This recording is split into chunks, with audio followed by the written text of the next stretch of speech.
एक था राजा, एक थी रानी, राजा वापस आ गया है, खत्म करेगा कहानी। लेकिन इस बार राजा रानी के साथ नहीं लड़ रहा है, इस बार राजा लड़ रहा है घोड़े के साथ, जो कि इस रेस का लंबा घोड़ा है रादर, यानी कि एजाज खान। नमस्कार दोस्तों, मैं हूं ज्योति नाहक और स्वागत करती हूं आप सभी का शुद्ध मनोरंजन में। बहुत ज़्यादा शेरो शायरी हो गई या इधर उधर की बातें हो गई। अब मैं आपको बता दूं कि हमने देखा किस तरीके से प्रोमो में राहुल वर्सेस एजाज खान हो गया है। भाई सारे झगड़े एक तरफ और पर्सनल लेवल के झगड़े एक तरफ। राहुल ने बहुत सारी टास्क के दौरान पर्सनल चीज़ें बोल दी हैं ऑलरेडी एजाज को कि मैं तो चाहता हूं कि तू मुझे टच करे, मैं तो चाहता हूं कि तेरी मर्दानगी बाहर निकले।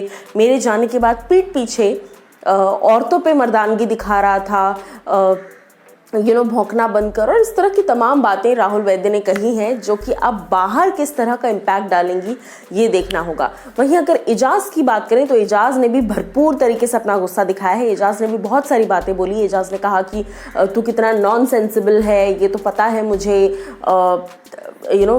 निकल जा, तू भाग कर गया था, तू यहाँ से शो छोड़ कर गया था।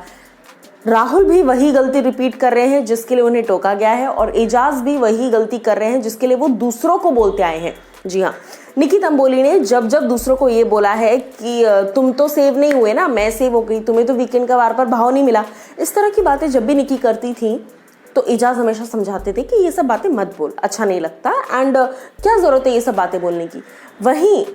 वही बात खुद एजाज कह रहे हैं कि तू तो भागकर चला गया था, तेरे में हिम्मत नहीं थी, तेरे में डर था, तू भागकर निकल गया था। ये सारी बातें एजाज ने टॉन्ट करी राहुल को टास्क के दौरान, ऑफ कोर्स।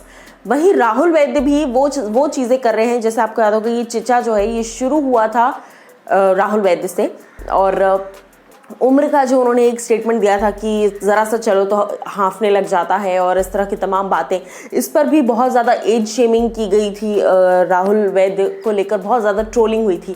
वो चीज़ वो वापस कर रहे हैं क्योंकि उन्होंने वापस वो टारगेट हिट पॉइंट जो है वो उठा लिया है एजाज का। जिस तरीके से उन्होंने कहा मैं तो चाहता हूँ कि तू मुझे टच करे, तो इस तरह की जो बातें हैं ये कहीं ना कहीं बाहर दिखने में बहुत ज़्यादा गलत लगती हैं। उस वक्त आप मोमेंट में बोल जाते हैं, लेकिन बाहर ये चीज़ें किस तरीके से दिखेंगी आपको कोई अंदाज़ा नहीं है। अब यहाँ पर देखना ये होगा कि एजाज वर्सेस राहुल में जनता किसको सपोर्ट करती है। जाहिर सी बात है जो एजाज के फैंस हैं वो एजाज को सपोर्ट करेंगे ही, जो राहुल के हैं राहुल को करेंगे ही, लेकिन कहीं ना कहीं कुछ एक न्यूट्रल फैन बेस होता है जो सोच समझकर ये डिसीजन लेता है कि इन दोनों में से कौन सही है कौन गलत है। जहाँ तक टास्क की बात है, टास्क में तो everything is fair in love and war, और वही सिचुएशन यहाँ पर नजर आ रही है।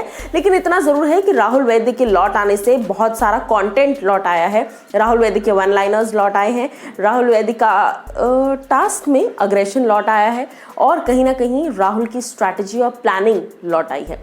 कितने एक्साइटेड है आप राहुल के लौटने से, ज़रूर बताइए कमेंट सेक्शन में। और राहुल और एजाज में से आपको कौन गलत लगता है, कौन ज़्यादा पर्सनल गया है, ये भी बताइए।